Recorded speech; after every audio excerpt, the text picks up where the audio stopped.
গল্পটির নাম হচ্ছে তান্ত্রিকের দয়া।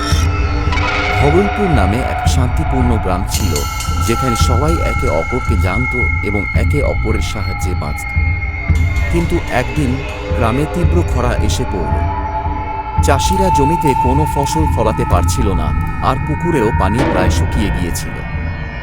গ্রামের মানুষ বিপদে পড়েছিল। তারা তাদের নিজ গ্রাম ছেড়ে অন্য গ্রামে যেতে শুরু করেছিল। ঠিক তখনই গ্রামের এক বয়স্ক বৃদ্ধ ব্যক্তি বললেন, এটা সাধারণ খরা নয়, এটা একটি সাপে পরিণত হওয়া অভিশাপ। আমাদের গ্রামের শেষ উপায় হল তান্ত্রিক রবি। সে আমাদের রক্ষা করতে পারে। গ্রামের মানুষ কিছুটা দ্বিধান্বিত ছিল, কারণ তান্ত্রিকদের সম্পর্কে অনেক ভ্রান্ত ধারণা ছিল। তবে তারা সিদ্ধান্ত নিল তান্ত্রিক রবিকে ডেকে আনা হবে। তান্ত্রিক রবি ছিল একজন ক্ষমতাশালী তান্ত্রিক, তবে তার শক্তি কেবল অসৎ উদ্দেশ্যে নয়, বরং মানুষের জন্য ভালো কাজ করার জন্যই ব্যবহৃত হতো। তান্ত্রিক রবি গ্রামে এসে পৌঁছালেন। তার শান্তিপূর্ণ চেহারা এবং সদয় চোখ দেখে গ্রামবাসীরা কিছুটা আশ্বস্ত হল। রবি জানালেন, এখানে এক পুরনো অভিশাপ ছড়িয়ে পড়েছে, কিন্তু আমি একমাত্র সেই শক্তি দিয়েই আপনাদের রক্ষা করতে পারি। তবে এর জন্য আপনাদের একটা প্রচেষ্টা লাগবে।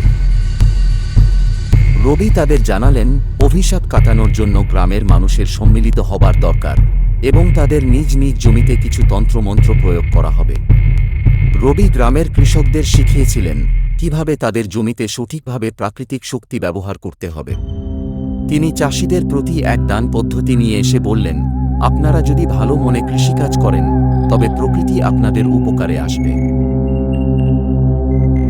এভাবে তান্ত্রিক রবি গ্রামে বিশেষ যজ্ঞ তন্ত্র চর্চা করতে শুরু করলেন। কিছুদিনের মধ্যে গ্রামের পুকুরে পানি ফিরতে শুরু করল এবং জমিতে ফসলও ভালোভাবে উঠতে লাগল। এমনকি আকাশে মেঘও দেখা গেল এবং হালকা বৃষ্টি পড়তে শুরু করল। গ্রামবাসীরা অত্যন্ত খুশি হয়ে তান্ত্রিক রবির প্রতি কৃতজ্ঞতা জানালেন। তারা বললেন, তুমি আমাদের রক্ষা করেছ এবং আমাদের বিশ্বাস ফিরিয়ে দিয়েছ।